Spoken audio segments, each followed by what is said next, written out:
Jimmy Carter finds his wife's name in a stranger's obituary. What he feels next will break you. Dear viewer, before we begin, take a quiet moment to subscribe. These stories are meant to find you.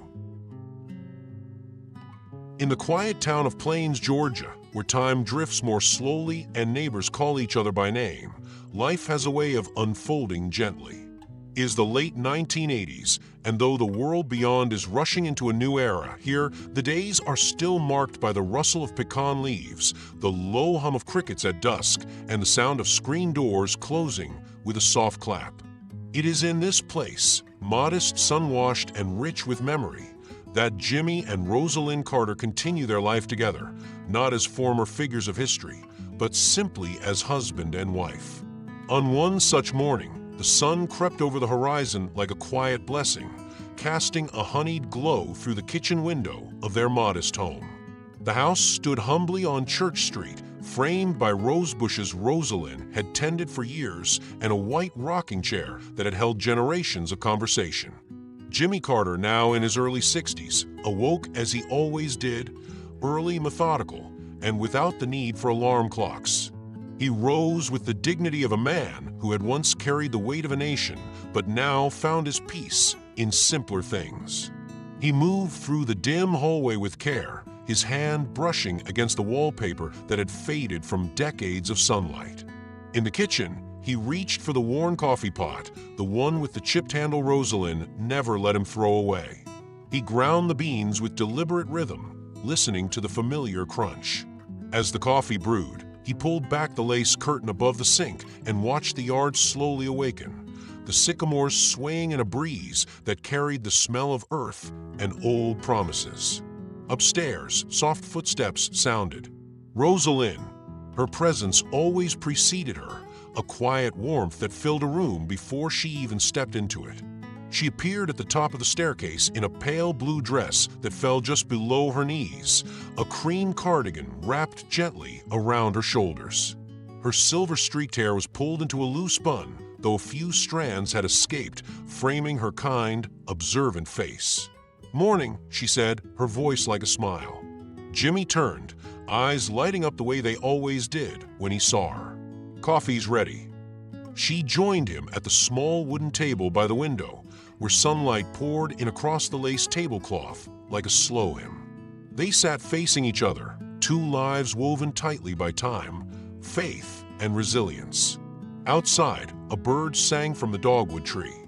"I looked at the calendar last night," Rosalynn said softly, stirring her coffee with practiced care.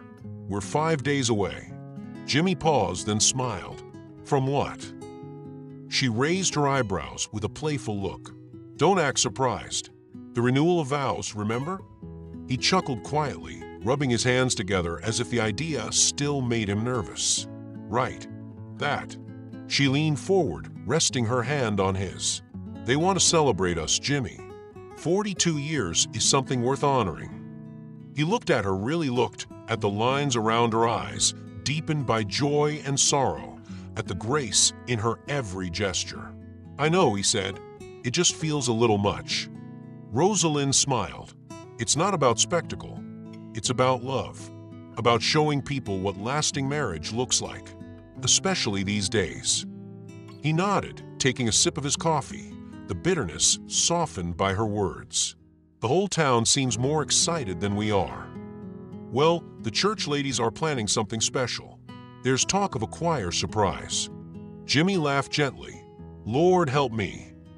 She squeezed his hand. "You'll be just fine." Their breakfast continued in quiet conversation, comments about the week ahead, whether the chrysanthemums would bloom in time for the ceremony, and whether Jimmy's old suit still fit. Rosalynn mentioned needing to check on the flower arrangements at the church.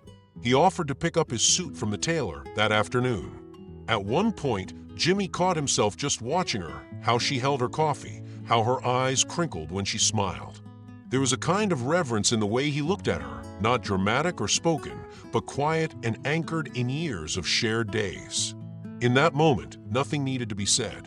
After breakfast, Rosalynn stood to clear the table, and Jimmy stepped outside into the gentle sunlight. The yard smelled of pine and dry grass. He walked slowly, his hands clasped behind his back, pausing to examine the azaleas by the fence. He remembered planting them decades earlier, when the children were still small and the house felt too full to contain all the laughter. Back inside, Rosalynn rinsed the dishes while humming a hymn under her breath. The house, though modest, felt grand in its steadiness. Every object seemed to carry a memory: the chipped butter dish from their first Christmas, the faded photograph on the mantel, the clock that ticked with patient certainty.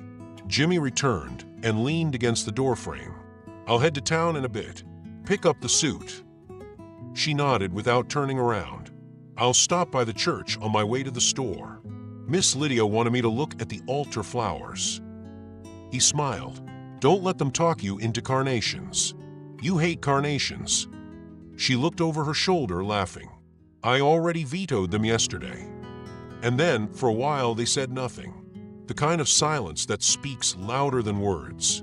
A silence born from familiarity, from years of holding each other up, of knowing when to speak and when simply to be. Outside, a breeze picked up, rustling the leaves in a sound like soft applause. The sky above Plains stretched wide and forgiving, as if cradling the lives beneath it. 5 days until the church filled with voices and eyes turned toward them. 5 days until vows were spoken again, not as a beginning, but as a renewal, a reminder. And in the stillness of that morning, as light moved across the hardwood floor, Jimmy and Rosalynn prepared not for a spectacle, but for something sacred, something true. The morning air was cooler than the day before, touched by the crispness of approaching November.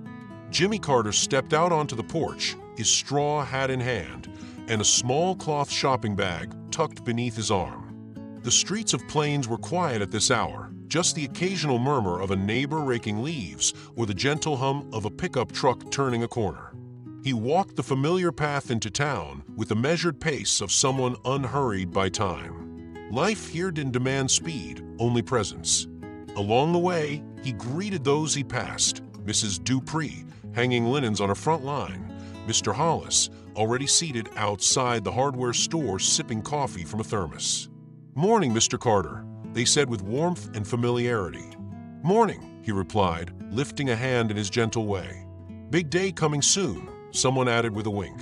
"Congratulations in advance." He smiled politely, not used to being the center of celebration. "Thank you kindly." At the small market, he picked up the usual things: milk, cornmeal, a few apples. He reached for the local paper, folded in thirds in the wooden crate by the register. Its pages still held the scent of ink and pulp, of newsprint that carried both the ordinary and the unexpected. By mid-morning, he was back home. The house was still quiet. Rosalynn was in the back garden tending to her flower beds, humming faintly as she worked. Jimmy poured himself a glass of sweet tea, ice clinking gently, and settled into his usual spot on the front porch swing.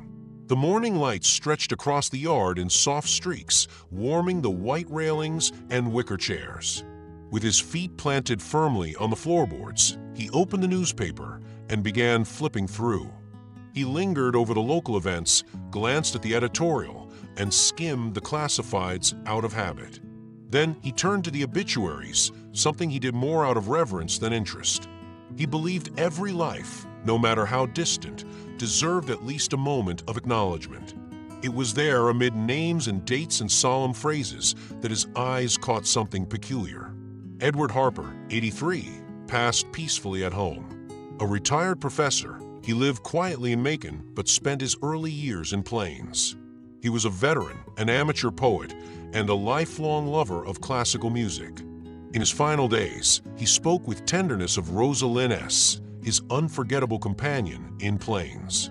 The words did not land all at once. They hovered, strange and foreign, before slowly sinking in. Rosalynn S. He blinked, reading the line again. His unforgettable companion. Rosalynn S. in Plains. His grip on the paper tightened slightly, though his expression remained calm, trained by decades of diplomacy. Still, a faint line formed between his brows. Smith. Rosalynn Smith. her maiden name, before Carter. He sat back slowly on the swing, the newspaper trembling ever so slightly in his hands. His tea sat untouched on the table beside him, condensation trailing down the glass like sweat. He read the paragraph again and again, as if the words might change with repetition, as if meaning might dissolve with enough scrutiny. It wasn't the name alone that stirred something, it was the tenderness, the intimacy of it. Unforgettable companion. A phrase heavy with emotion, with history. Jimmy folded the paper carefully, almost reverently, and set it in his lap. His mind, usually so ordered and still, began to drift toward shadows he hadn't considered in years. Who was Edward Harper? Had he and Rosalynn been lovers? Sweethearts? A passing moment? Something more? And why had she never mentioned him? He searched his memory, combing back through their early days in Plains. He had met Rosalynn when they were young, still finding their place in the world. She was thoughtful, bright, graceful. But there were months before him. Years even. Of course there were. He had simply never asked. And now here was a man, a stranger to him, who had held her name in his mouth during his last breaths. Who had remembered her not as a passing thought, but as someone unforgettable. Unfolding the paper once more, Jimmy traced the lines of the obituary as if hoping to find more. A clue, a date, a photograph. But offered nothing else. Just that single paragraph, printed in black on a page filled with endings. The screen door creaked behind him. Rosalynn stepped onto the porch, her arms full of fresh-cut garden flowers, zinnias, snapdragons, and her favorite, blue salvia. She looked flushed from the sun but peaceful, unaware of the storm quietly forming in her husband's chest. "Look at these colors," she said, walking toward him. "They'll look beautiful on the dining table." Jimmy glanced up, schooling his features into neutrality. "They're lovely." She paused, looking at him with a tilt of the head. "Everything all right?" He offered a small smile, the kind that didn't reach his eyes. "Just reading the paper." She nodded, brushing a leaf from her sleeve. "Let me put these in water. Do you want more tea?" He shook his head. "I'm fine." As she stepped back into the house, Jimmy gently folded the newspaper and slid the obituary page out from the rest. He tucked it carefully between the pages of a book on the side table, a quiet act, one that held no accusation, only curiosity, only a need to understand. He sat back in the swing and watched the wind ripple through the tall grass beyond the fence line. The world hadn't changed, and yet something within him had shifted. A crack, perhaps. Small but undeniable. He loved her. That had never been in question. But sometimes, even after 42 years, you realize there are still unopened doors. Still untold stories. And now one of them had whispered through newsprint, delicate, direct, and impossible to ignore. The sunlight slanted through the kitchen window, just as it had every morning for years, falling gently across the floor where the same pair of house slippers waited. The same mugs, the same toast brown just enough. But to Jimmy Carter, nothing felt quite the same. The newspaper sat folded on the hallway table, as though it might whisper the name again if he got too close.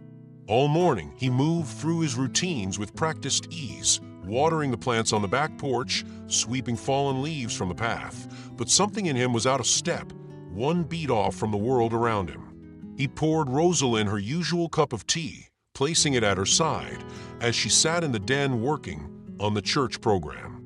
Her pen moved steadily, the edge of her mouth tilted in quiet concentration. She looked so composed, so utterly familiar, that he felt a sudden jolt of confusion. How could someone he'd known so intimately for decades possibly contain a memory like the one now haunting him? "You feeling all right?" she asked without looking up. He blinked. "You've been quiet. More than usual." She set down the pen, eyes meeting his with gentle concern. "Is something bothering you?" He offered a smile, too slow to be natural. "No, I'm just a little tired today. Didn't sleep much last night." She nodded, accepting the answer without pressing. That was their way, kindness with space. But Jimmy could feel it between them now. A tremor in the silence, something unsettled beneath the ordinary. All afternoon, he watched her with new eyes. As she hummed while trimming flowers. As she paused to answer the phone with that soft, hello, he'd heard 1,000 times. As she laughed at something on the radio. And all the while, he was searching, not with suspicion, but with the aching curiosity of someone who feared he might have overlooked something precious. Was it foolish? Was he chasing shadows? Perhaps. But the obituary hadn't said friend. It hadn't said acquaintance. It had said companion. A word that curled inward, as though it held hands with memory and affection both. That evening, after the dinner dishes had been washed and stacked, and the house grew quiet beneath the hum of night insects, Jimmy slipped into the bedroom. Rosalynn was downstairs, finishing a phone call with a church volunteer. He stood for a moment at the edge of the room, the late light painting long, soft shadows across the dresser. He opened the drawer carefully, the one where he kept old papers, small souvenirs from earlier chapters of life. Inside were postcards from their travels, letters from their children, a campaign button, or two worn with time. His fingers sifted gently through the contents, not searching frantically, but with reverence, as if handling something sacred. He found an old photograph of Rosalynn in her youth, standing among a group of girls in summer dresses, all laughter and sunlight. She was radiant even then, hair tucked neatly behind her ears, hands folded in front of her, eyes full of quiet confidence. He studied the photo, then turned it over. A date, a note in her handwriting, but no names that offered him what he sought. No Edward Harper. He sat on the edge of the bed and retrieved the clipping once more from the inside pocket of a book on his nightstand. The words hadn't changed, of course. Rosalynn S. Unforgettable companion. He read them again, as if trying to shake loose a different interpretation, but always came back to intimacy. Downstairs, the sound of the television flicked on. Jimmy tucked the paper away and made his way down. They settled into their evening rhythm. 2 spots on the couch, a quilt folded over their laps, the glow of the screen softening the corners of the room. A PBS special was playing, something about early American folk music. Usually, this would have comforted him, lulled him into the warmth of memory. But tonight, the notes felt distant, and the silence between them, once sacred and peaceful, now echoed like question. He watched her in the glow of the television light. Her profile was still, thoughtful, hands gently clasped on her lap. He wanted to speak, to reach across that space, and ask plainly, but how did one begin a sentence like that? Rosalynn, did you know a man named Edward Harper? Did he love you? Did you love him? Why did I never know? Each version died in his throat, too heavy, too sudden. He knew her heart. Of course he did. And yet, she turned to him just then and took his hand, her fingers as familiar as his own. I can't wait for Sunday, she said, her smile gentle. It'll be good to stand up there with you again. He squeezed her hand out of instinct, returning the smile, but wavered at the corners. Me too. She turned back toward the television, unaware of the storm quietly spinning behind his eyes. Later that night, they went through their bedtime routine. She slipped into her nightgown, brushed her hair at the vanity, folded her cardigan over the chair. He watched, saying little, offering her a kiss on the cheek before slipping under the covers beside her. She fell asleep within minutes, her breath soft and steady, one arm curled toward him as it had been for years. But Jimmy remained awake, eyes fixed on the ceiling, where the shadows of pecan trees danced faintly across the plaster. He felt the ceiling expand above him, the room stretching into silence. Was he being foolish? Was it simply an old man's ache for total knowing, for the full truth of the person he had shared his life with? Or had something truly been left unsaid all these years? He didn't know. All he knew was that somewhere in Macon, a man had whispered Rosalynn's name as he faded from the world. And now that name, Edward Harper, moved quietly through the corners of Jimmy's mind, not as an accusation, but as a question that refused to settle. And beneath the stillness of their shared roof, sleep would not come. Not yet. The next morning, The town was blanketed in a delicate gray light, the kind that softened the edges of buildings and made even familiar streets feel distant. Jimmy Carter left the house before breakfast, telling Rosalynn he wanted to stretch his legs. She smiled and kissed him on the cheek, not pressing for details. He had always been a man of quiet purposes. He walked through town with his hands in the pockets of his jacket, the chill of early fall threading through the trees. The sidewalks of Plains were still damp with dew, the leaves damp and golden underfoot. His footsteps echoed faintly as he passed the church, the post office, and finally arrived at the red brick building that had always felt like a sanctuary to him, the Plains Public Library. The brass bell above the door gave a soft jingle as he entered. The familiar scent of old paper, polished wood, and quiet thought welcomed him in. Behind the main desk sat Miss Eleanor Bryce, the town's librarian for over 30 years. She looked up over her reading glasses, her face brightening with recognition. "Well, if it isn't President Carter," she said warmly. "Come to borrow a mystery, or just escaping the world for a bit?" He chuckled gently, tipping his head. "A little of both, maybe." "Morning, Eleanor." She smiled and stood. "What can I help you with?" "I was hoping to look through some of the newspaper archives. The old ones from the 40s and 50s.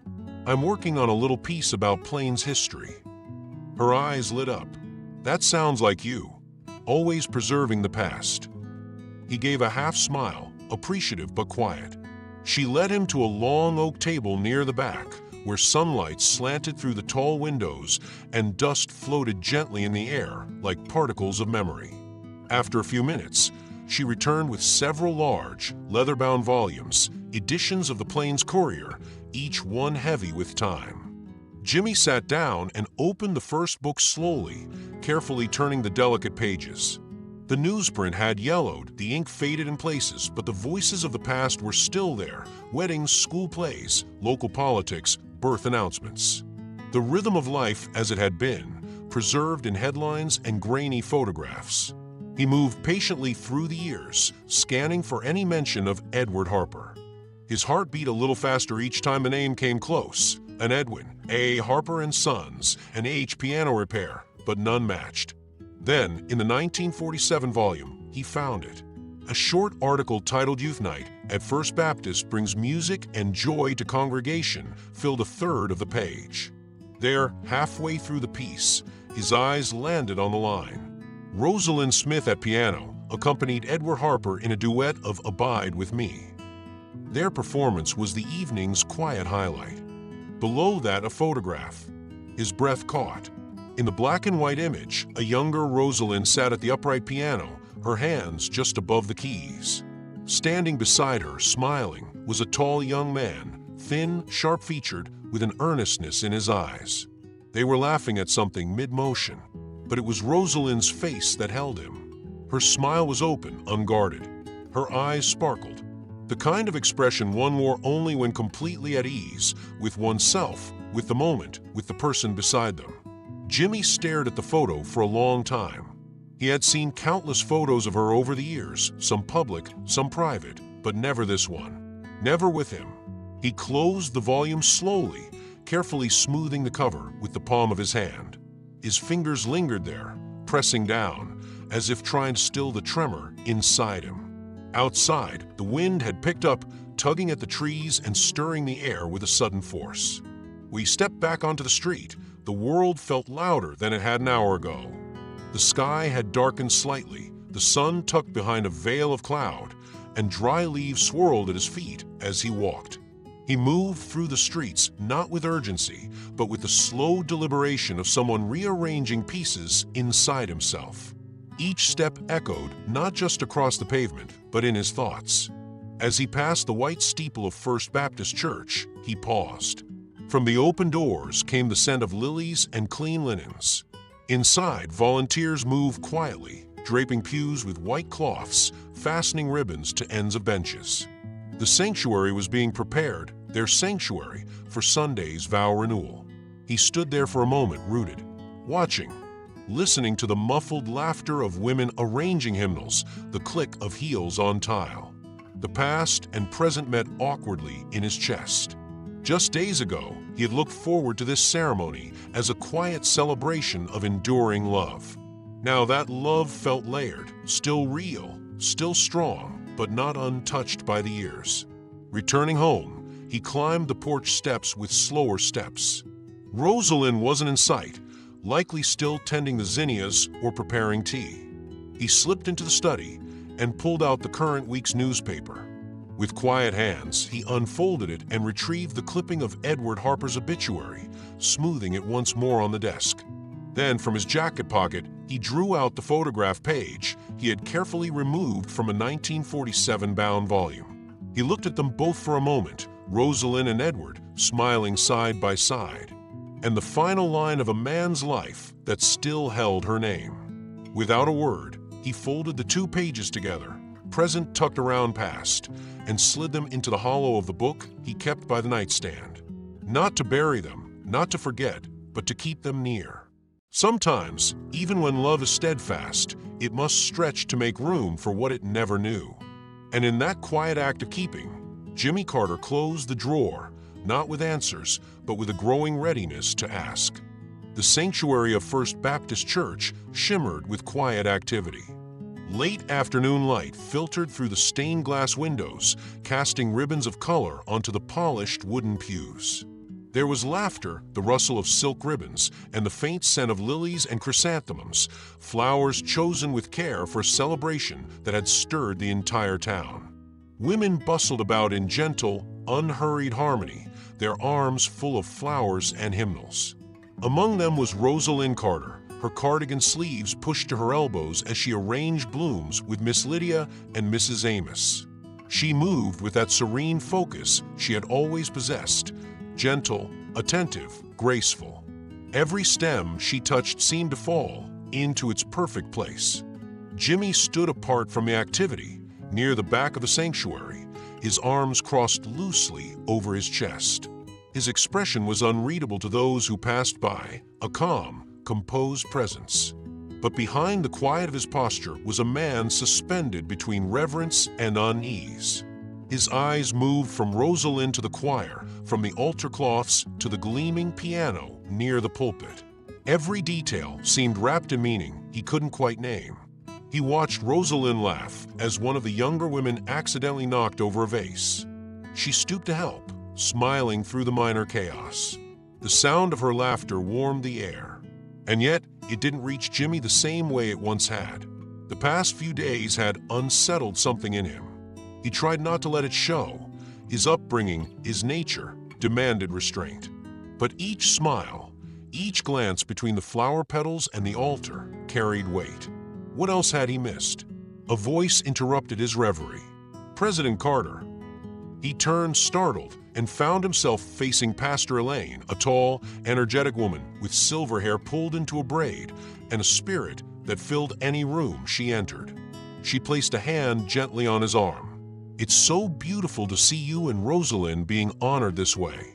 42 years, what a witness to love and faith." Jimmy nodded, his mouth curving into a polite smile. "We've been blessed. Truly." But the smile faded quickly. He didn't feel like a symbol of lasting love just now. He felt like a man looking through a window into a story he thought he already knew. In the front of the church, the children's choir began to gather. 30 or so little voices dressed in white took their places and began rehearsing a sweet, slightly off-key rendition of "This Little Light of Mine." The pianist gave them the starting note, and their voices rose, hesitant at first, then braver, if not more accurate. Rosalynn laughed gently as the children mixed up verses, her hands clapping softly in rhythm, encouraging them. Her eyes twinkled. She looked radiant, joyful, completely at ease. Jimmy watched her from the shadows of the vestibule, hands in his pockets now. That familiar tenderness still lived in him, still bloomed in quiet places. But it was no longer alone. Something else had joined it, something heavier. A few rows behind the choir, an elderly woman with tightly curled white hair leaned toward another and whispered something. Jimmy overheard his wife's name, then the low, fond chuckle that followed. He turned slightly.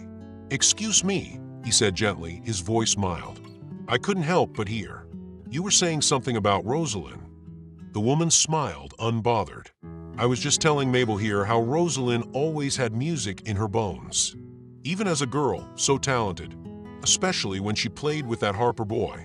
Edward, wasn't it?" Jimmy's face remained still. "Edward Harper?" "Of course," she said, unfazed. "Why, everyone knew he was head over heels for her in high school.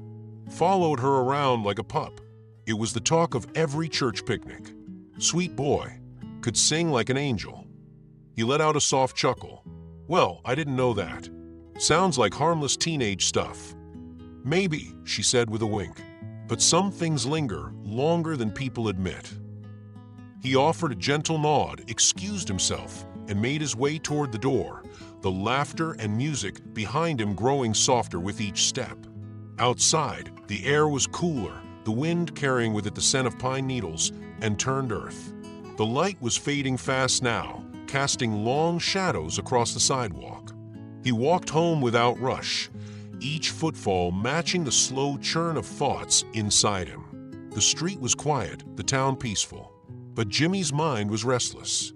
Rosalynn arrived shortly after, her arms full of leftover greenery and a ribbon she thought might look nice on the pew ends. She found him in the den, sitting in his chair, his hands folded neatly. "The children were wonderful," she said, dropping her keys in the bowl. "A bit off-key, but charming." He looked up. "They were sweet." She tilted her head, sensing something. "You didn't say much during the rehearsal." He forced a smile. "It was nice. Beautiful." She crossed the room and placed her hand on his shoulder. "You sure everything's all right?" He stood, kissed her on the forehead, and murmured, "Just tired, that's all." She wrapped her arms around his waist, holding him quietly. He allowed the embrace, resting his hand on her back. But something in him was adrift. In her arms, he felt both comforted and haunted. There was warmth, yes. Still love. Still loyalty. But now there was also the presence of a name never spoken aloud in their home. Edward Harper. Not a ghost, not a threat, just a thread he hadn't known existed, now tugging softly at the edges of their story. And Jimmy Carter, faithful husband, former president, lifelong student of history, began to realize something few ever do in time. Even in a shared life, there are corners left unexplored. And in those quiet corners, the truth waits, not to harm, but to be seen. Long before the first light broke over the fields of plains, Jimmy Carter was already awake. The house still slept, cloaked in hush and shadow. He slipped out of bed quietly, not wanting to disturb Rosalynn, and dressed with the same slow deliberation that marked all his movements these days. He stepped out into the chill of early morning.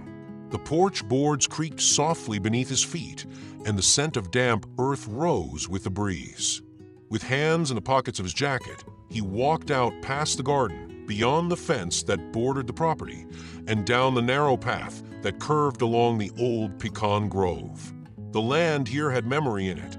He could feel it in the crunch of leaves beneath his boots, in the way the wind moved through the trees like a whisper to him. Everything looked silvered in the blue-gray haze of pre-dawn, a world caught between silence and waking. He found himself standing before the old oak tree near the edge of the pasture. It was tall and wide, its roots pushing up through the soil like the fingers of time itself. The same tree where he and Rosalynn had spread picnic blankets in the first lean years of marriage, where they'd laughed over peanut butter sandwiches and planned out futures they had no blueprint for. He stood there a while, gazing up at its bare branches, now weathered with age, much like himself.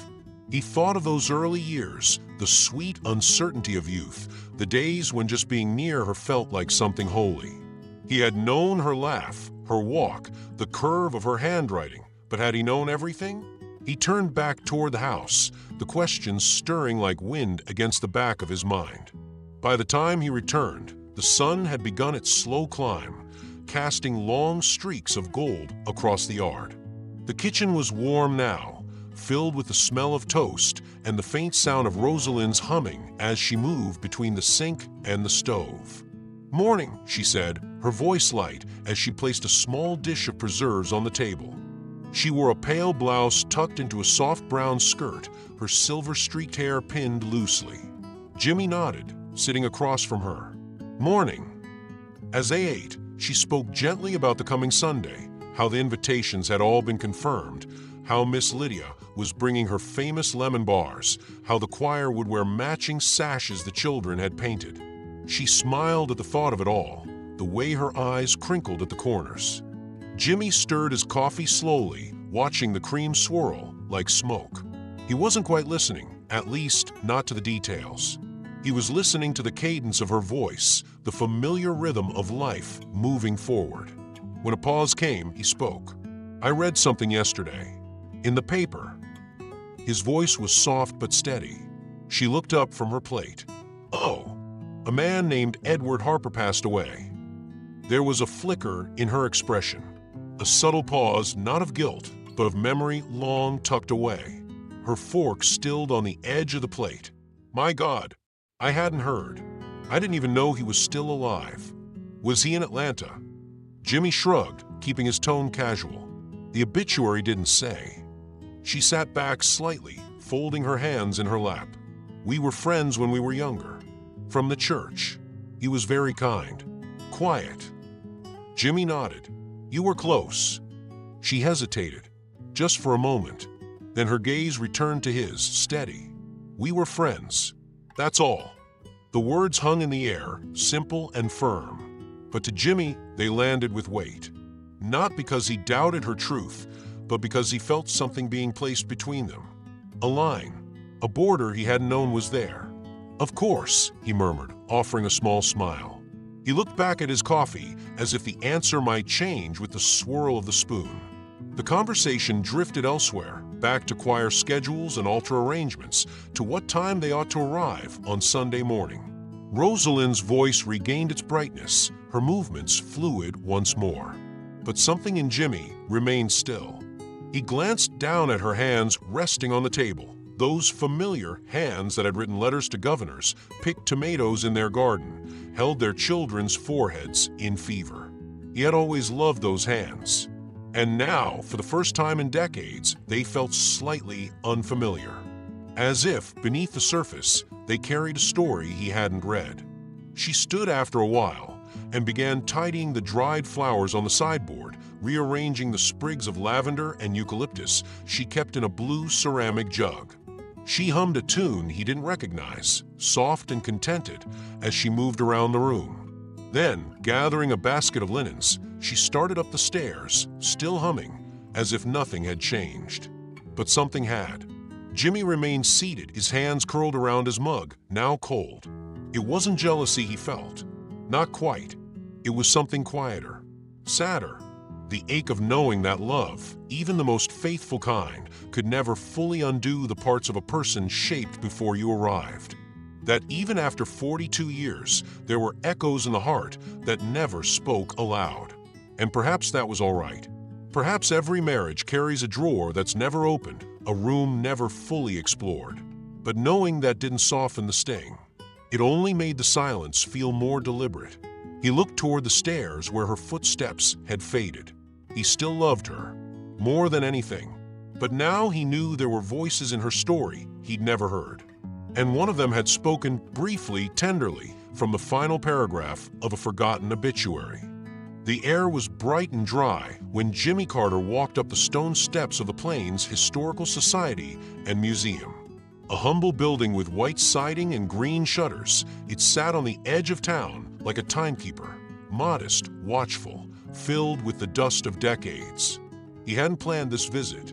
It was one of those decisions made on the strength of a feeling rather than a reason, an urge stirred by silence, by unanswered questions, and by the sound of the wind that morning whispering through the pecan trees like voices long forgotten. Inside, the bell above the door gave a gentle ring as he stepped into the cool interior.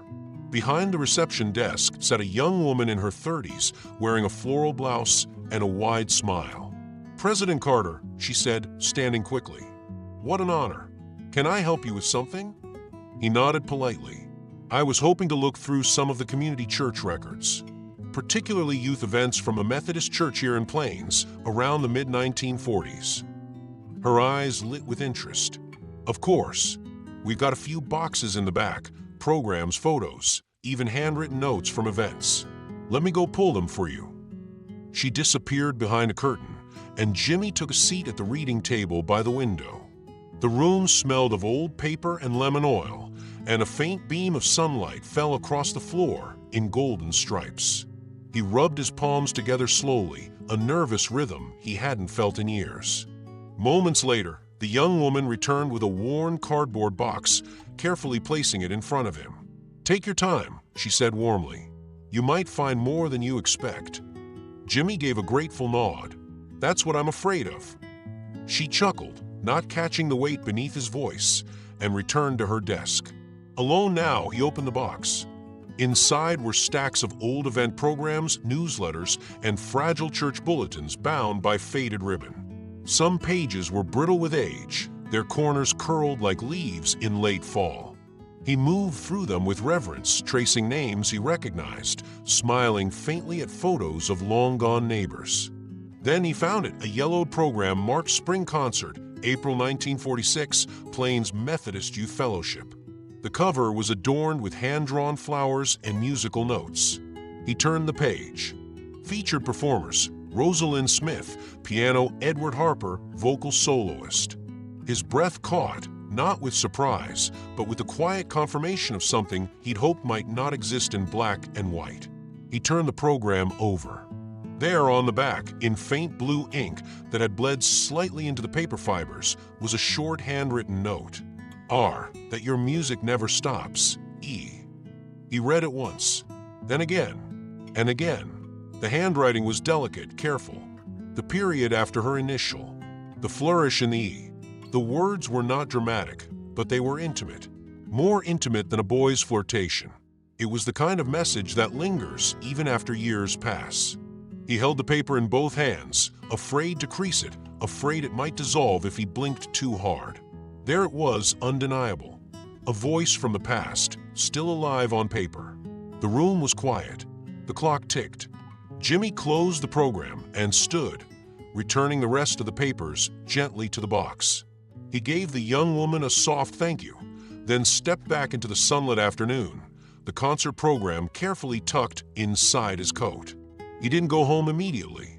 Instead, he wandered to the town square and sat on a weathered bench near the fountain.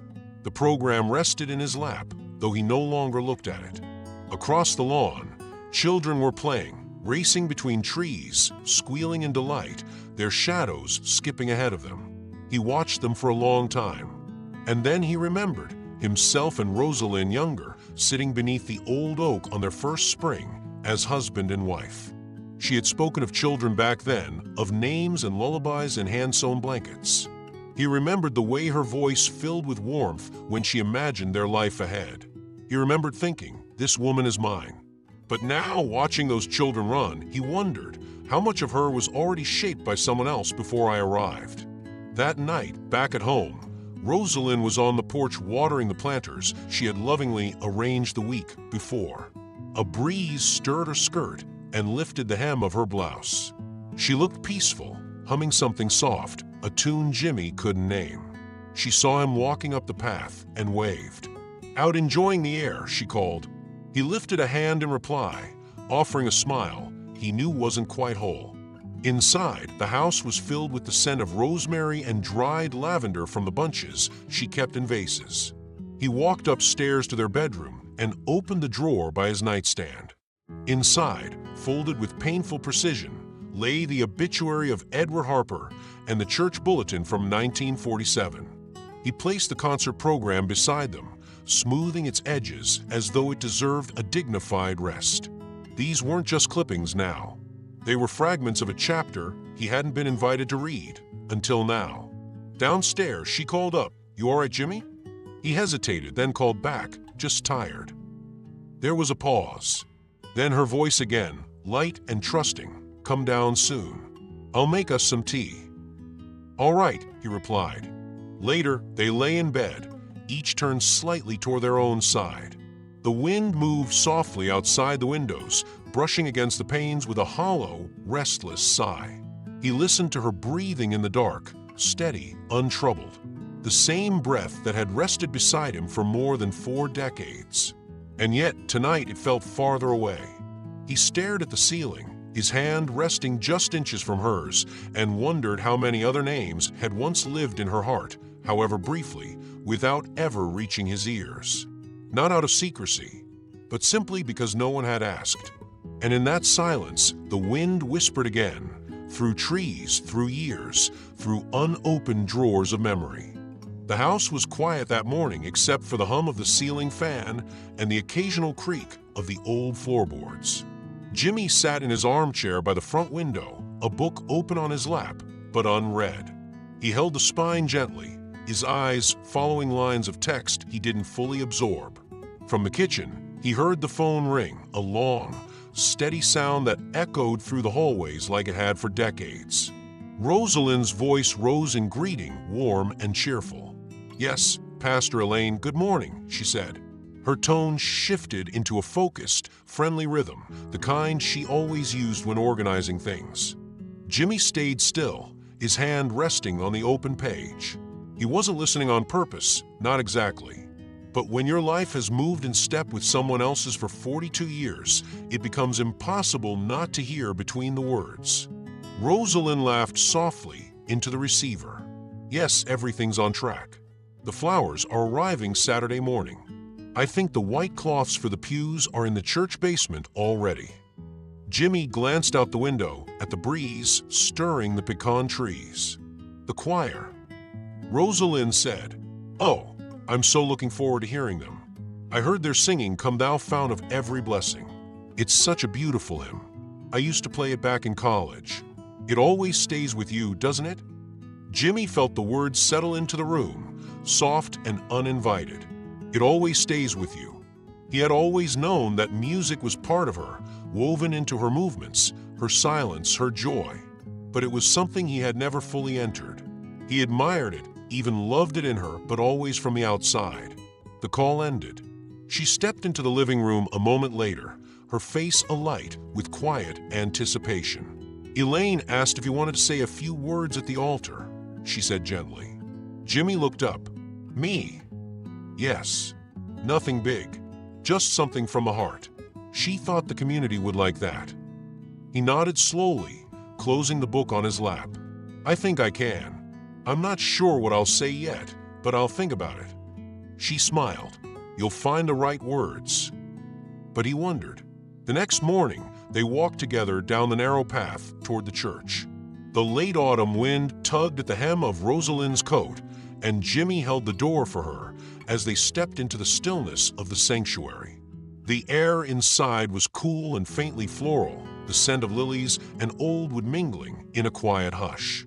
The choir, mostly children and young adults from the community, had gathered early to run through the music one last time. The pianist, a soft-spoken boy with a shy smile, sat at the upright piano, tapping out the opening notes of the hymn. Rosalynn stood near the front pew, her hands clasped, her eyes shining already. Jimmy stayed behind her, resting one hand on the back of a pew, observing more than participating. Then the choir began to sing. Their voices, slightly uneven but full of soul, rose through the rafters like smoke from a hearth. "Come Thou Fount of Every Blessing," they sang, clear, innocent, earnest. Rosalynn closed her eyes. And in that moment, Jimmy saw something that brought both warmth and ache to his chest. She wasn't just listening, she was remembering. Living something. Somewhere behind her eyelids, something sacred stirred. A chapel, a piano, a spring evening in 1946. A young voice beside hers. He watched her lips move slightly, silently following the lyrics. Her fingers twitched as though they still knew the keys. There was no sadness in her face, only deep feeling, a peace that seemed to root itself in something older than words. Jimmy felt moved and distant, as if she had, for a moment, stepped into a room to which he had never held the key. A place where memory and music met, untouched by politics, children, or even marriage. He had always believed he knew her fully. But now he wondered if any love, no matter how enduring, could truly reach every corner of a person. The hymn ended. Rosalynn opened her eyes, blinking gently. She turned to Jimmy, her expression soft. "Well," she asked, her voice quiet with emotion. "It was beautiful," he said. As they walked home through the rustling leaves, Rosalynn's spirit was light. "Everything's coming together, isn't it? The church looks lovely, the children are singing with heart. I think it's going to be just what we hoped for." Jimmy nodded, his hands in his coat pockets. "I'm glad it's making you happy." She paused a step, turning to him with a playful look. "Us, Jimmy. It's for both of us, remember?" He hesitated, just for a moment. Of course. The words were true, but they carried weight. That night, as the house settled into its evening stillness, Jimmy sat alone for a while in the den, listening to the wind press softly against the windows. Rosalynn had gone upstairs early, humming again as she folded the day into neat pieces. He remained in the chair, hands resting on his knees, remembering the look on her face when the choir sang, remembering the note from Edward Harper, the handwriting, the history. He wasn't angry. That wasn't the shape of what he felt. It was more like a reverence mixed with ache, an understanding that some melodies live deep in a person, long before we arrive, and remain long after. Not secrets, just parts of the soul.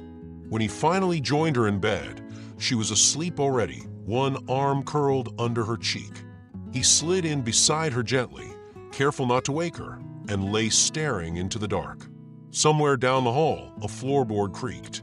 Outside, the wind moved through the branches like a whisper. And within him, words began to form, words he might one day speak at the altar, not about certainty, but about love in all its quiet, unfinished depth. The late afternoon light slanted through the living room windows, casting quiet golden bars across the floor. Outside, the wind stirred the trees, their autumn leaves rustling like thin pages turning in a forgotten book.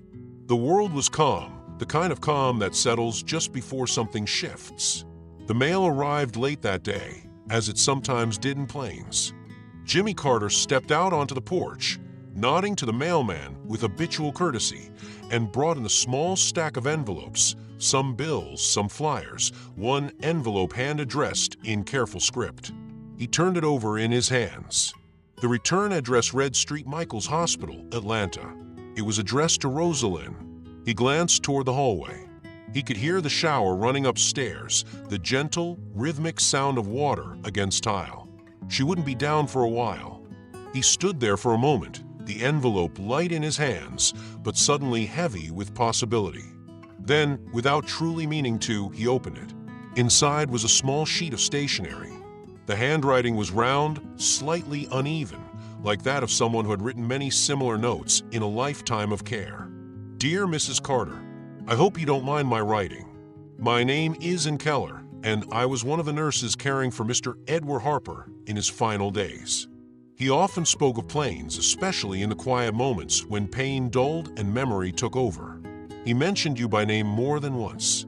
He asked simply that if it were possible, someone might tell you he had not forgotten the sweetness of those days shared in planes. No more than that. Just that. Warmly, and Keller." Jimmy read it 3 times. There was no embellishment, no suggestion of guilt or longing.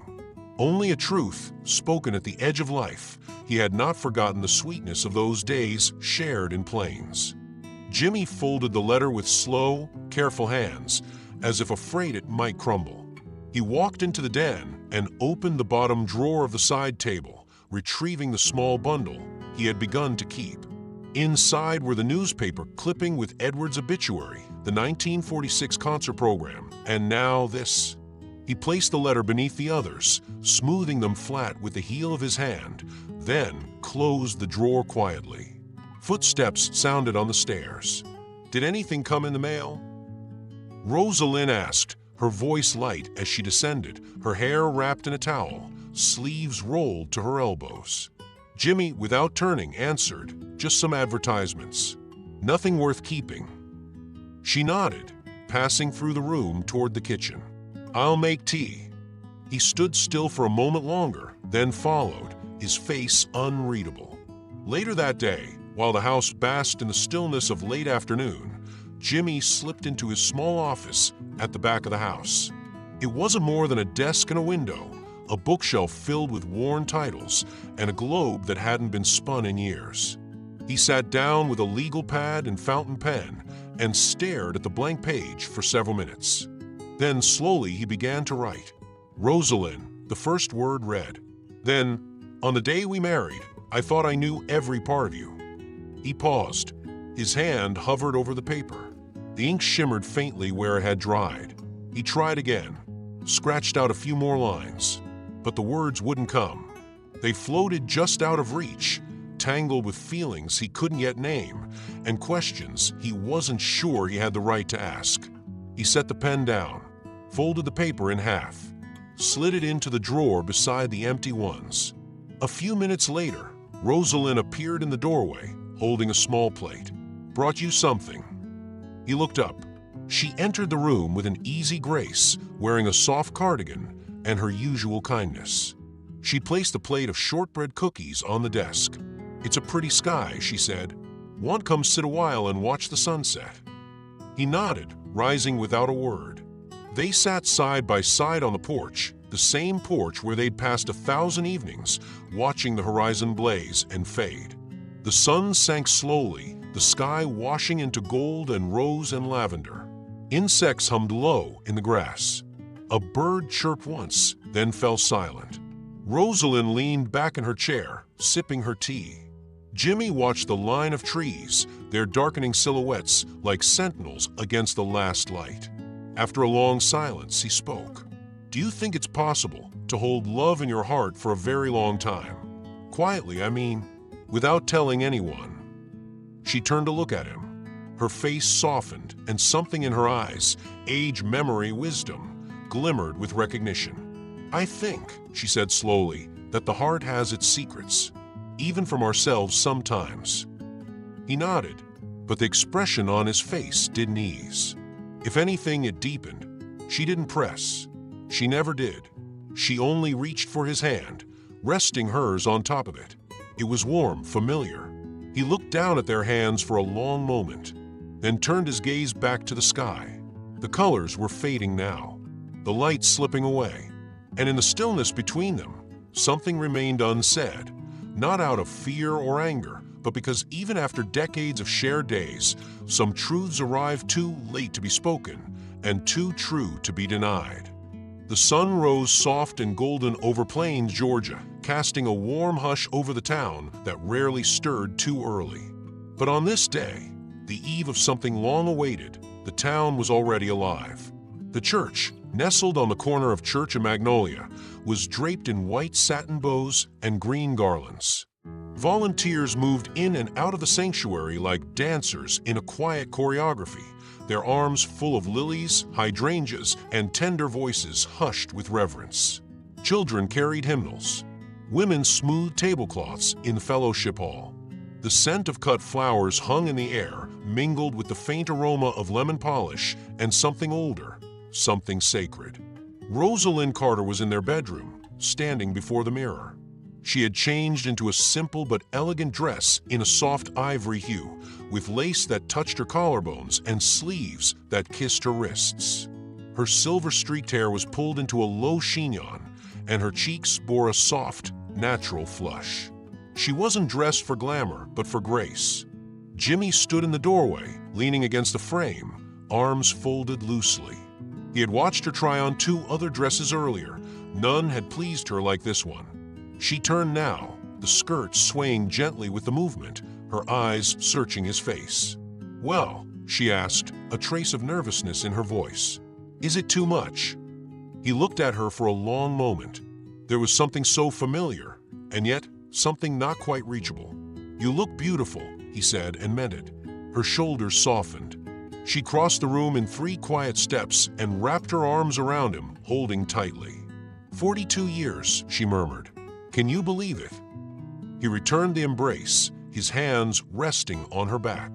But there was a tension beneath his touch, one he couldn't will away. It wasn't coldness.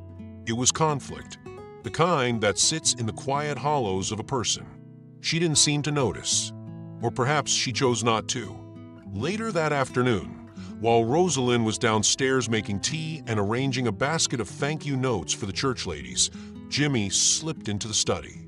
The sun fell through the blinds in neat golden lines across the floorboards. He opened the drawer in the side table with the same care he always did now. Inside, the bundle, the obituary, the program, and the nurse's letter. He unfolded the note again. He asked simply that if it were possible, someone might tell you he had not forgotten the sweetness of those days shared in Plains. He read it slowly, every word like a bead on a thread, slipping through his fingers. Then, without hesitation, he brought the note to the edge of the desk, hands trembling slightly. He thought of tearing it, clean down the middle. Thought of freeing himself from this one last ghost. But instead, he folded it again, even more carefully than before, and tucked it back beneath the others. There was something in holding it, not because he doubted her, but because he needed to remember that some things remain, even when time tells you they shouldn't. Downstairs, Rosalynn sat at the kitchen table with a fountain pen and a folded card. Her handwriting, graceful and even, flowed across the page. Dear Pastor Elaine, thank you for making this day so special for us. I feel surrounded by love and memory, and it means more than I can say.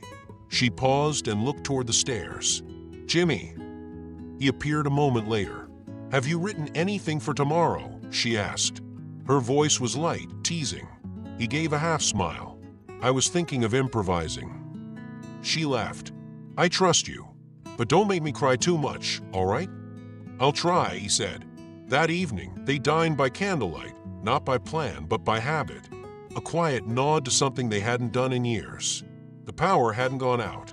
The candles had simply been there, and she had lit them. The dining room was still and warm, flickering in amber tones. The shadows danced gently on the walls as they ate roasted chicken and cornbread, green beans from the garden. It was an ordinary meal wrapped in quiet ceremony.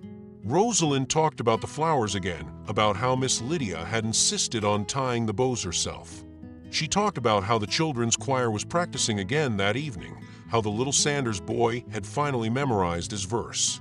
Jimmy nodded, smiled, responded when prompted, but part of him remained somewhere deeper. Not detached, but submerged. She reached across the table once and touched his hand. You've been quiet lately. Just thinking, he said. She gave a small smile and didn't ask more. When they climbed into bed that night, the air had turned cooler.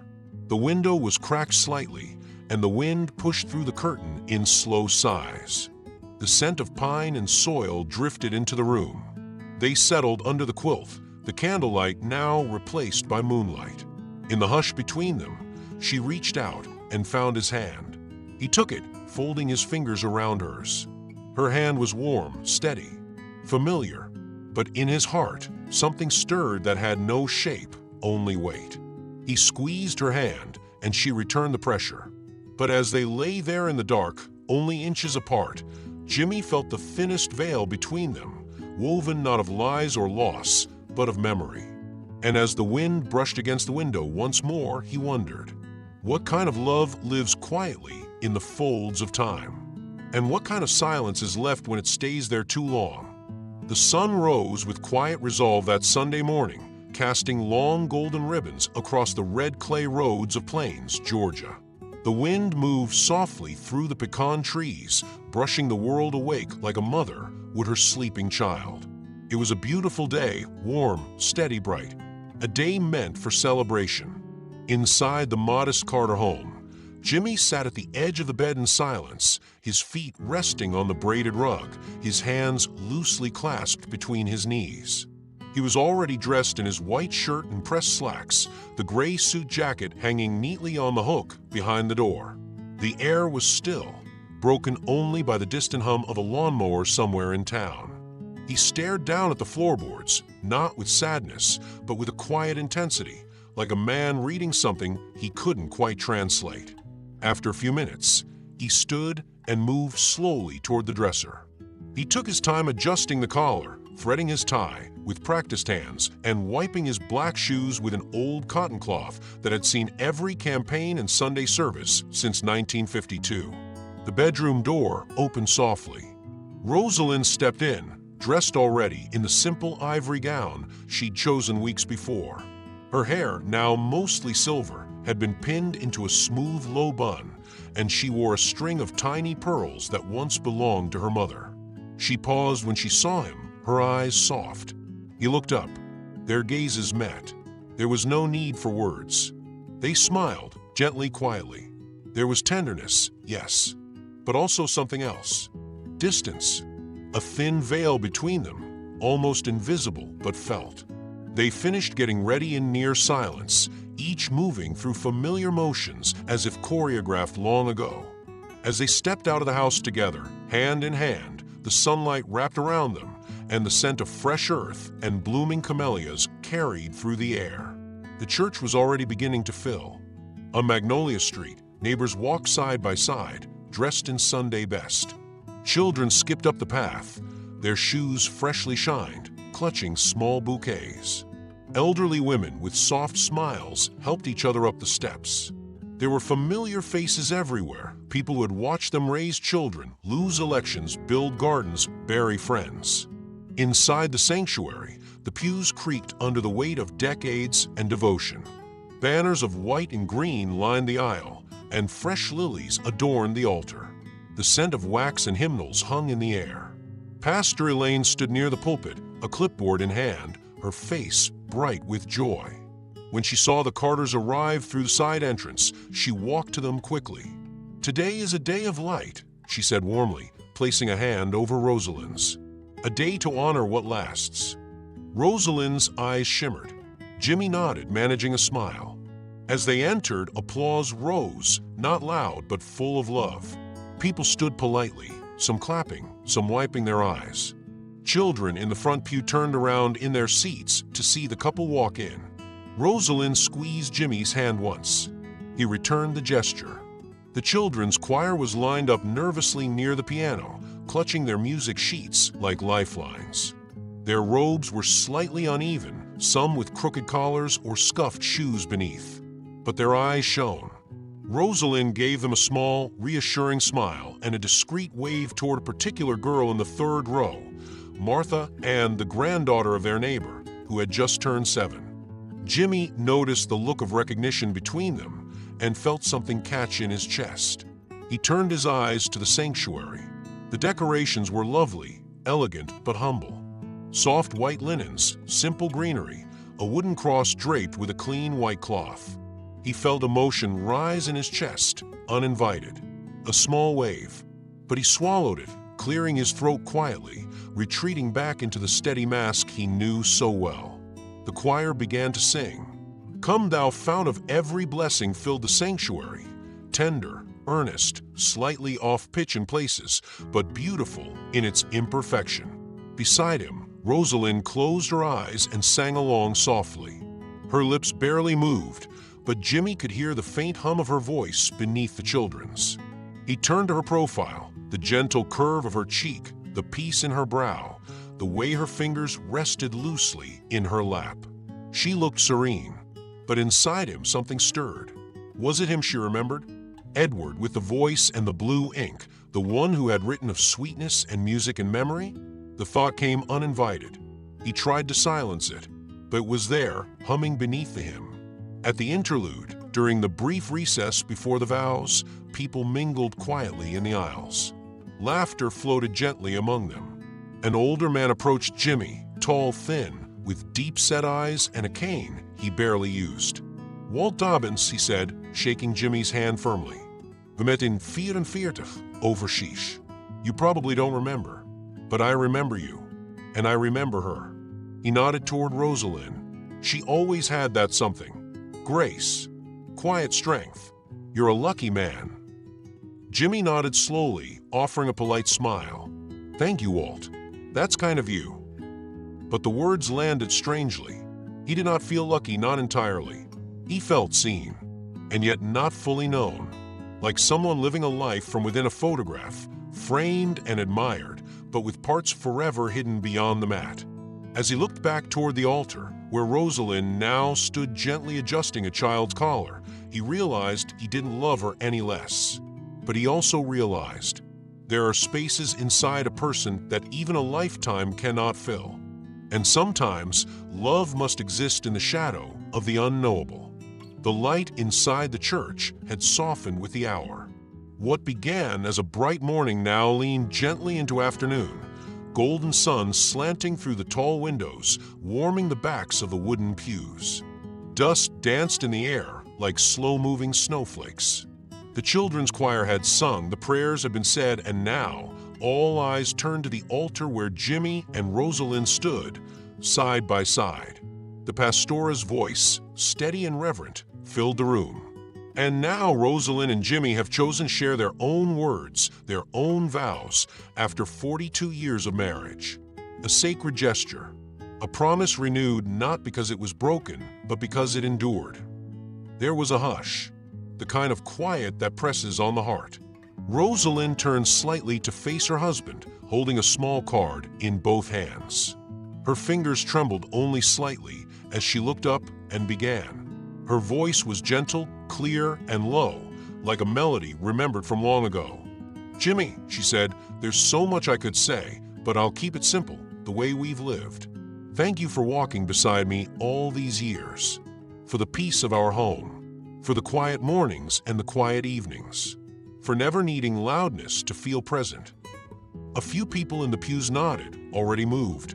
"You taught me about patience," she continued, "about how strength often comes in the form of stillness. And about faith, not the kind you wear on a sleeve, but the kind you practice every day in the way you treat people, the way you rise early, the way you serve even when no one's looking." Jimmy looked at her, his throat tightening. "You gave me space when I needed it, and your steady hand when I didn't know I did. We built a life not of grandeur, but of goodness. And for that, I thank you with my whole heart." She folded the card gently and lowered her hands. Her eyes shimmered, not quite crying, but close. The congregation was still, some blinking rapidly, others holding tissues discreetly to the corners of their eyes. Then came his turn. Jimmy hesitated for half a beat before stepping forward, one hand brushing the inside of his jacket pocket where a piece of folded paper waited, words he had tried to write the night before. But he left it untouched. Instead, he looked out at the quiet church, at the white flowers and the bowed heads, and then back at Rosalynn. And he began. "It's hard," he said, "to sum up a life with someone in just a few words, especially a life as full as ours." His voice was low, steady, but tinged with something fragile.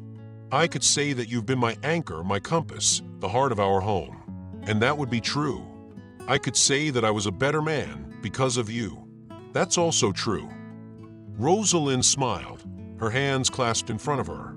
"I could tell them how you always left the porch light on for me, even when I was hours late.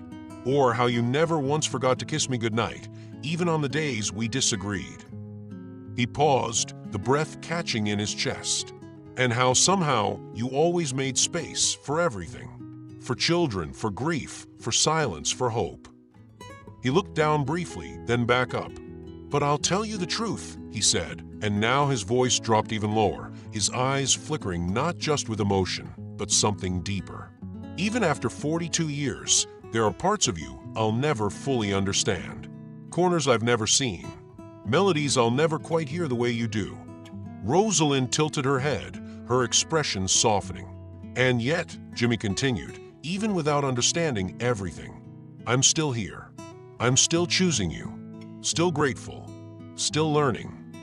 There was a long pause, not uncomfortable but weighty. Tears welled in Rosalynn's eyes. She blinked them back, but one slipped free. In the second pew, a woman in a navy hat dabbed her eyes with a lace handkerchief.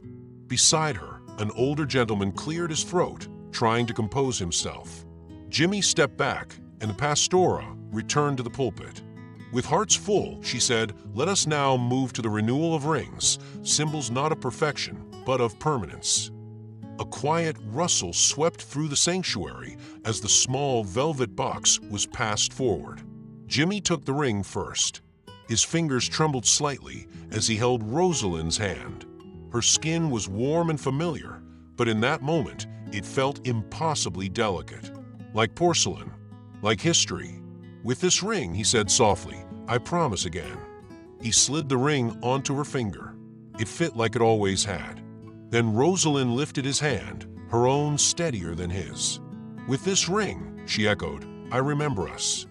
As she placed the ring on his finger, Jimmy looked into her eyes. He smiled, but the smile didn't quite reach the corners of his face. It stopped just shy of the eyes, those same eyes that, decades earlier, had danced with certainty. Today, they shimmered with something more complex. Tenderness, yes, but also the quiet ache of all that remained unspoken. The church filled with gentle applause. A few soft amens. The pianist began to play again, the familiar chords echoing through the wooden rafters. Jimmy and Rosalynn stood side by side, hands held, rings shining, hearts full, and yet, not quite whole. After the final hymn faded into the wooden beams of the old sanctuary, and the pastora offered a closing blessing, the congregation slowly filtered out into the sunshine. The air had turned warmer, touched by the fragrance of hydrangeas and crushed grass, and the fellowship hall, just a few steps from the church, was already brimming with life. Inside, folding tables had been dressed in floral tablecloths, some mismatched, all lovingly pressed. Mason jars filled with wildflowers stood at their centers, surrounded by platters of deviled eggs, trays of lemon squares, fresh peach pies, and pitchers of cold lemonade sweating in the heat. Someone had brought a portable radio, and soft gospel music floated gently through the open windows. Children ran barefoot across the lawn, their shoes quickly forgotten. Laughter spilled freely through the doors, mingling with the murmur of neighbors reuniting, stories being swapped, and napkins being passed. It was the kind of Southern gathering that happened not for spectacle, but for soul. Jimmy and Rosalynn entered hand in hand, met by warm claps on the shoulder, gentle hugs, and more compliments than they could hold. "You two give us hope," said a young couple near the pie table. The woman, barely 30, held her husband's hand tightly. "We look at you and think, maybe we'll make it too." Jimmy smiled. "Thank you," he said, soft and gracious. But the words felt far away, like birds flying just out of reach. He watched the couple walk off, laughing easily, their love new and uncomplicated. A part of him envied them, not for their youth, but for the simple certainty with which they moved together. Rosalynn, meanwhile, moved through the crowd like a ribbon in the wind. She hugged old friends, shook hands, laughed at familiar jokes. Her face glowed with the ease of someone completely at home. To most, she looked like a woman fulfilled. Jimmy watched her from across the room, near the punch bowl. She was turned slightly in profile, speaking to Miss Lydia and pointing at the cake. There was a softness in her expression, but also a brightness, one that didn't always shine when she was with him. In that moment, she seemed both familiar and unfamiliar. A woman he'd loved for decades, and yet, somehow, someone still partly unknown. "Carter," a voice called near his elbow. He turned to see Mr. Hal Green, a longtime friend from church and once a fellow deacon. "You're a lucky man. Rosalynn looks happier today than I've ever seen her." Jimmy offered a quiet chuckle. "Yeah, I guess I am." Hal nodded, not sensing the hesitation, and walked off to join a group near the dessert table. Jimmy stood still for a moment, his hands in his pockets, watching Rosalynn laugh at something someone said.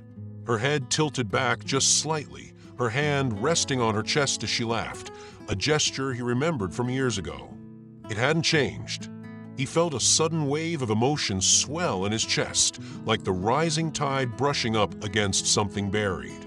A few moments later, the pastora gently tapped a microphone and called the room to attention. The music softened and the crowd grew still, some finishing their bites of pie, others holding cups of sweet tea midair. "I won't speak long," she began, smiling, "but today deserves a few words." She turned toward Jimmy and Rosalynn. "We are here to honor not just a marriage, but a witness. A testament to the kind of love that stays, that roots itself deep, and holds even when the storms come." Murmurs of agreement stirred through the hall. The pastora continued, In Ecclesiastes, it says, "To everything there is a season, a time to plant, a time to reap, a time to be silent, and a time to speak." And in Corinthians, love bears all things, believes all things, hopes all things, endures all things. That's what we see in you both. Rosalynn reached for Jimmy's hand. He let her take it. Her fingers were warm and firm. His grip was softer, steady, but hesitant. The pastora smiled toward them. "May your days ahead be full of peace, and may your hearts keep choosing each other again and again." Applause broke out across the room, not loud but heartfelt. The kind that comes not from ceremony, but from shared history. Then the microphone was handed to a young woman with a dark braid down her back and nerves in her eyes. She stood with a small hymn book in hand, nodded to the pianist, and cleared her throat. As the first notes began, Jimmy felt something shift. It was that melody, the same hymn from the 1946 concert, the one Rosalynn had accompanied, the one Edward Harper had sung, "Come thou fount of every blessing." The girl's voice was soft, unsure at first, but it carried through the room with purity. Jimmy felt the first verse rise up inside him like smoke from an old fire. It filled his chest, not just the music, but the memory that came with it. The photo, the program, the handwritten note. He didn't look at Rosalynn. He couldn't. His throat tightened, his shoulders stiffened. His eyes shimmered. He blinked rapidly, but the weight in his chest wouldn't lift. The young woman finished the final verse, holding the last note a second longer than expected. Applause followed. Rosalynn turned to him with tears in her eyes, not of sorrow, but of beauty remembered. She smiled, deeply moved. Jimmy forced a small smile in return, nodding.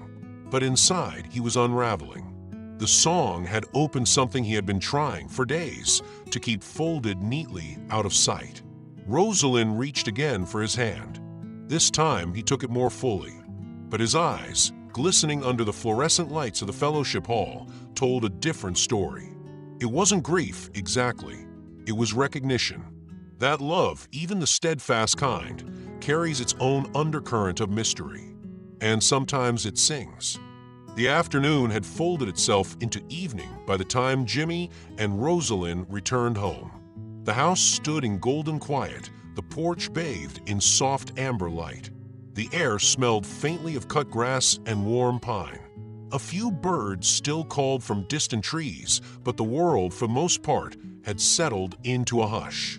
Rosalynn stepped into the kitchen first, still holding the bouquet of white and yellow flowers she'd brought back from the church.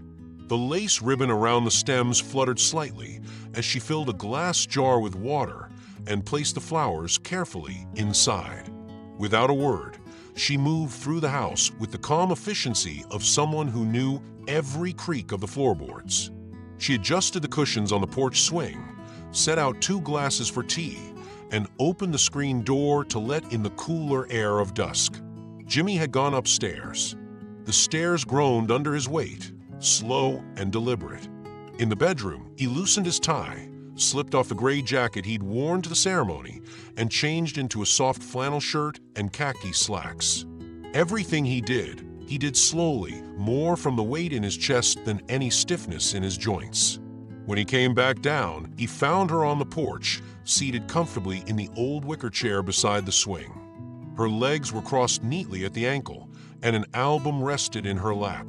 Its leather corners were worn from decades of fingers turning pages filled with birthdays, camping trips, church suppers, and long summer afternoons. She looked up with a quiet smile. "Come see," she said, patting the seat beside her. "I found that photo from the picnic, 1963, remember?" Jimmy hesitated, then moved to sit next to her. The porch creaked as he settled into the swing. Rosalynn opened the album and turned to a page near the middle. There, in sun-faded color, was a picture of the two of them, Rosalynn in a pale blue dress, Jimmy in a white shirt with the sleeves rolled up, holding a paper plate and laughing with someone just outside the frame. He studied the image closely.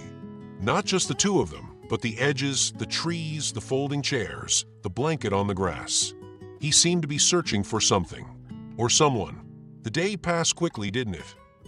Rosalynn said, her voice light, but edged with tiredness. "Feels like we just left for church a moment ago."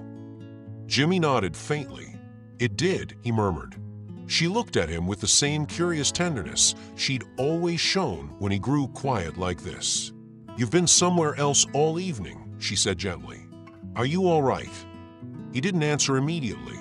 His hands were clasped loosely in his lap, the album open but forgotten between them.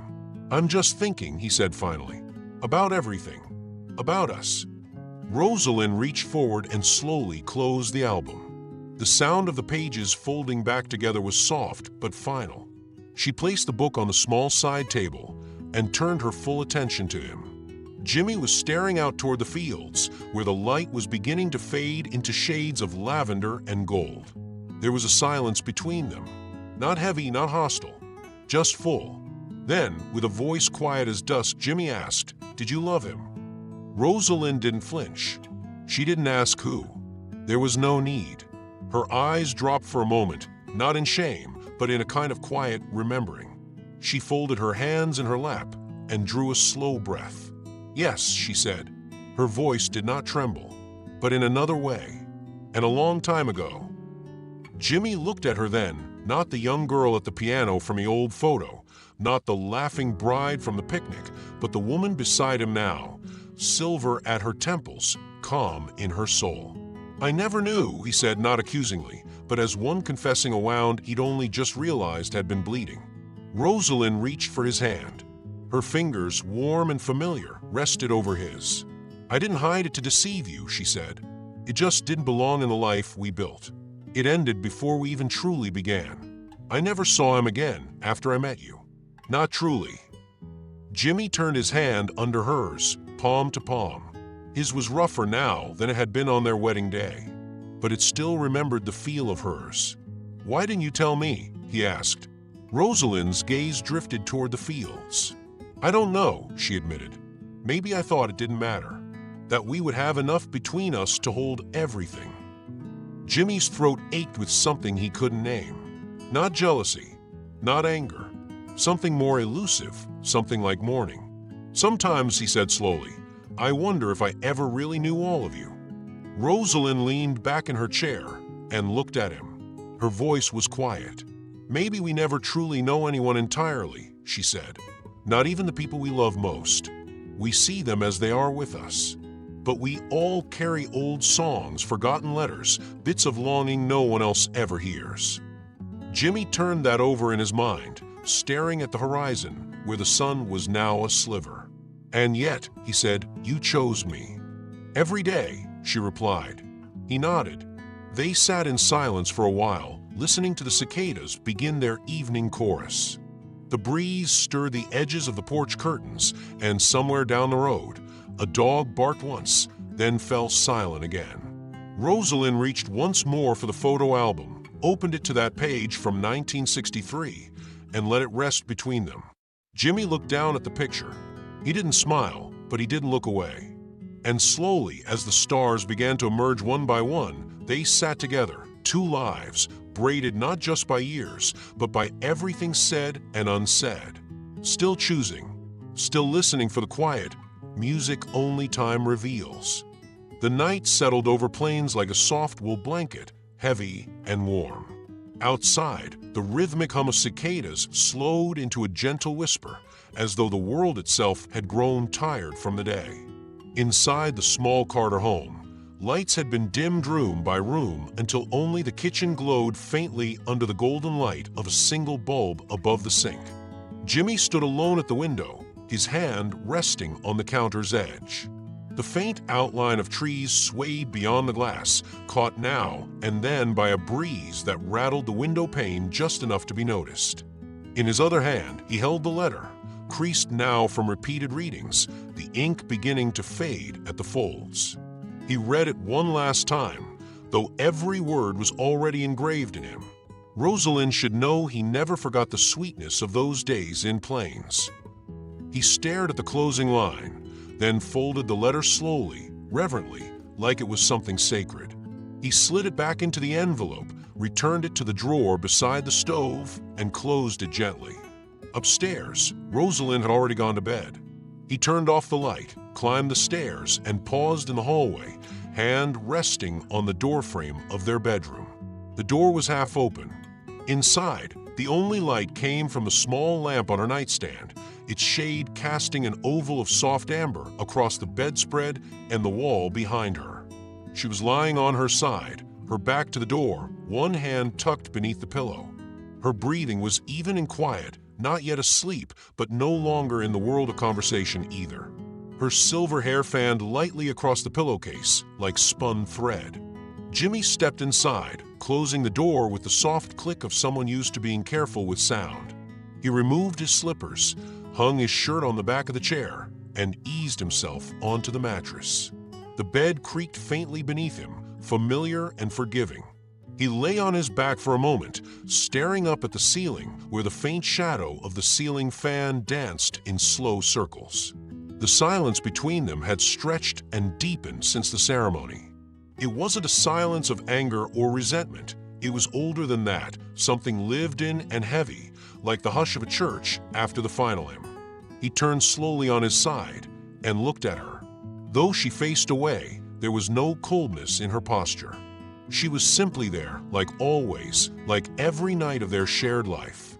He studied the slope of her shoulder beneath the blanket, the steady rhythm of her breath, the curve of her spine outlined beneath the cotton nightgown. So much of her was familiar.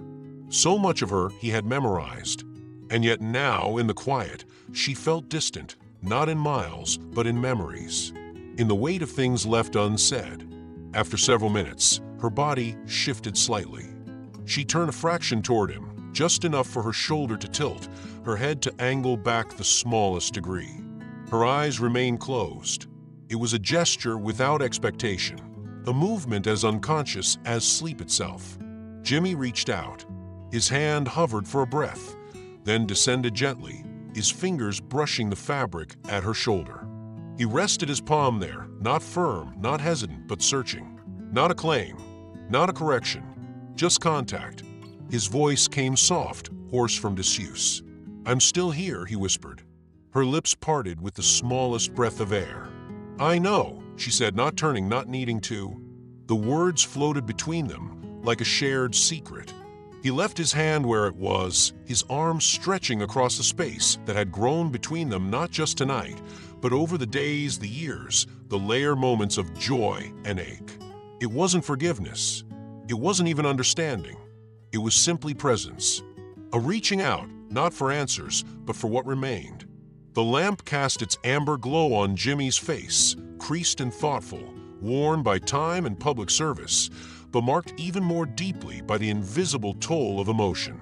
His eyes stayed open longer than hers, even after her breath slowed and her face softened into sleep. His arm stayed where it was, resting not just on her body, but on the memory of her youth, on the truth of their shared life, and on the things they would never fully articulate. And maybe that was enough. Outside, the breeze rustled the branches again. A dog barked once in the distance, then went quiet. The cicadas grew silent. Inside, only the faint tick of the clock in the hallway broke the stillness. And in the small bedroom in Plains, two bodies lay side by side, tethered not by certainty, but by choice. Again, still. Not everything had been said, but something had been touched. Something had reached across the dark and remained. The morning rose gently over Plains, the light soft and golden as it poured through the sheer curtains of the Carter kitchen. Jimmy was already awake, moving through the quiet house in socked feet. He didn't flip on the lights. He didn't need to. The habits of his life had etched themselves into his muscle memory, the location of every drawer, every spoon, every breath of early silence. He boiled water, ground coffee by hand, and set out the cornbread left over from the community gathering. The jelly, homemade by a neighbor, was placed in a small glass dish, its surface gleaming like a ruby under the filtered morning light.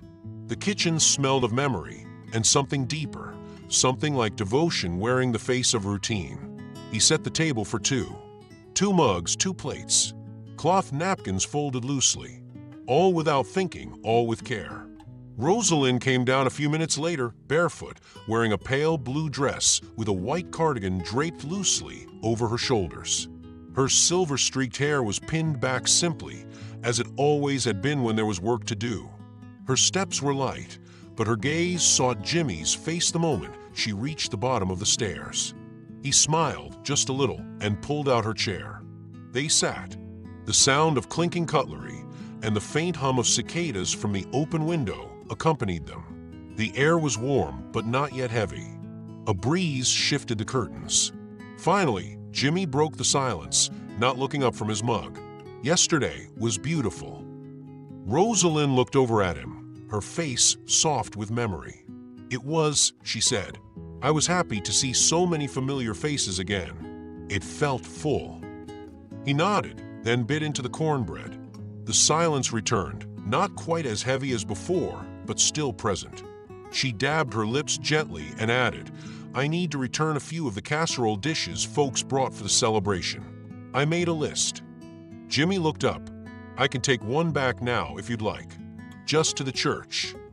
She paused for a moment, studying him. All right, she said. There's one by the sink, white ceramic, blue flowers. It's Mrs. McAllister's. He stood and moved toward the counter. As he picked up the dish, she added gently, take your time if you need to. He froze just slightly at her words, but didn't reply. He simply gave her a nod and then walked out, the dish in hand. The old car coughed to life beneath him.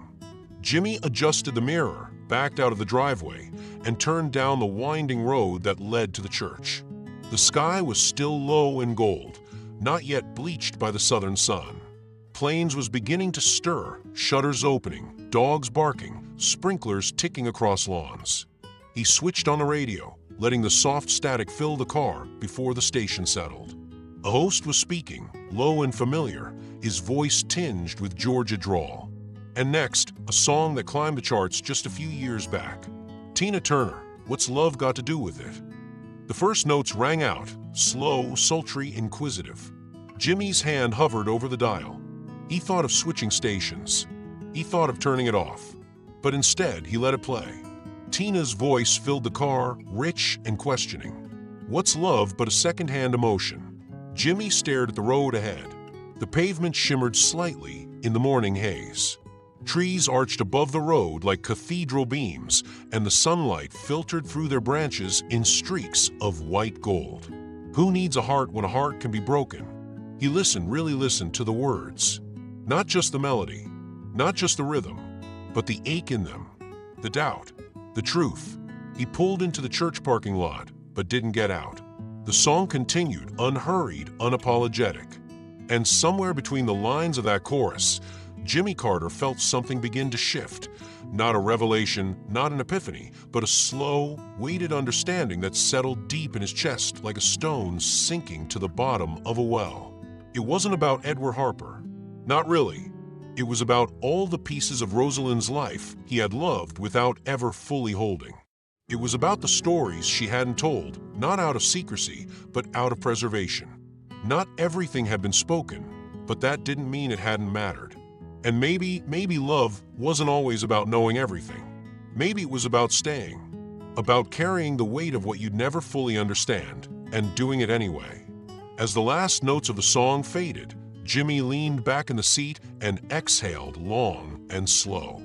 The dish sat quietly beside him, waiting to be returned. But he wasn't ready just yet. Not quite. He sat a little longer, hands resting on the steering wheel, eyes closed, letting the silence after the music echo louder than any words he could have said. And in that stillness, he didn't feel betrayed. He felt human, and small, and somehow more whole. The final notes of Tina Turner's voice hung in the air, suspended like dust in sunlight. What's love but a second-hand emotion? Jimmy Carter sat behind the wheel, hands loosely clasped over the steering wheel, head slightly bowed.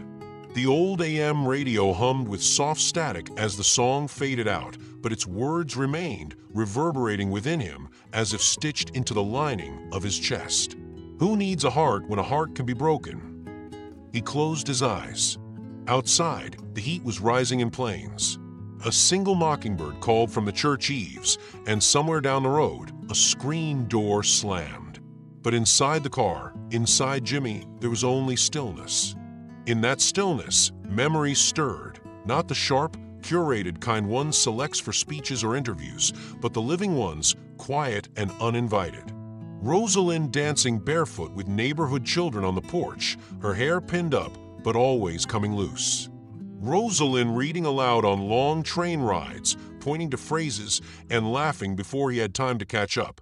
Rosalynn gripping his hand so hard in the hospital that he could still feel the echo of it in his knuckles. Her soft snore as she fell asleep upright during campaign bus rides. The way she always reached for his arm before they entered a room, even when she didn't need to. She had never promised to be the only one who had ever loved him, nor had she asked to be his only great love story. But she had promised, quietly, daily, without fanfare, that she would stay. And she had, not out of duty, but choice. Always by choice. He thought of her bent over her garden, humming hymnals, of the smell of cinnamon on her wrists when she baked on Saturdays, of the notes she left beside his speeches, "Remember to breathe," written in her looping script, of the way she folded laundry, pressing the edges of his undershirts like they mattered. And slowly, something inside Jimmy Carter, former president, farmer, husband, began to soften. His fingers relaxed. His breath deepened. The weight in his chest shifted, not gone, but transformed. For first time in days, he smiled. Not a smile pulled out of politeness or worn like a suit before a crowd, but real. Quiet and whole. He whispered, as if to no one, "She chose me. Day after day. That's what love is." He turned off the ignition. The radio clicked off, and the world around him resumed its hum. He stepped out of the car with a steadier gait, the ceramic dish, now cool, in his hand. The sun was high. The air carried the scent of grass and old brick. He walked across the gravel lot, left the dish in the church kitchen with a polite note, and stepped back into the light. Back home, the screen door creaked open. Rosalynn was in the living room, folding a basket of warm laundry. The ceiling fan above her turned lazily, casting slow-moving shadows across the wood floor. The scent of lavender detergent mingled with the faint lemon polish she used on the furniture every Sunday. She looked up the moment he walked in. Her eyes met his, steady, watchful, soft. Not anxious, not demanding, just waiting. Waiting for him to return to her. Not just physically, but fully. He stood at the edge of a room for a moment, his hands loose at his sides. Then he moved toward her. She paused, a dish towel still in her hand, as he reached out and gently took both her hands in his. They were warm and small in his palms, with the same quiet strength that had carried his world for 4 decades. He looked down at them, then back into her eyes. His voice, when it came, was low but sure.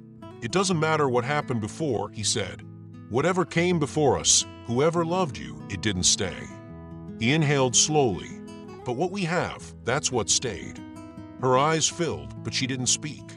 Instead, she released the towel and wrapped her arms around his waist, leaning into him with the kind of weight that spoke not of fragility, but of trust. He held her, this time without hesitation, without withholding, without the ache of old pages turning in his mind. He held her as a man who had seen enough of life to know that love is rarely tidy, never perfect, and often rooted not in passion, but in presence. She was there, and he was here, and what had been bruised between them was not broken. Above them, the fan turned. Outside, the wind lifted the edges of the porch curtains. Inside, there was no need for apology, no need for explanation. Just the steadiness of 2 people who had weathered years, storms, elections, births, losses, silences, and now, this quiet reckoning. They stood that way for a long time, swaying just slightly in the stillness. At last, Rosalynn pulled back to look up at him. "You came back," she whispered. Jimmy gave a faint nod. "I never left." She smiled, tired and luminous, and reached up to smooth the collar of his shirt. "Well," she said gently, "we still have pie from the celebration." He chuckled, a sound so old and familiar it made her smile wider. "I'll heat it," he offered. She touched his cheek. "Just sit with me a while first." He did. They moved to the porch, 2 cups of tea later in their hands. The sun had started its slow descent, turning the sky the color of faded peach. They sat in the glider swing, shoulders brushing, knees touching. Not speaking, just breathing together. And somewhere in the distance, as the wind rustled the trees, the echo of Tina Turner's voice seemed to hum once more, not as a question this time, but as an answer. Love had everything to do with it.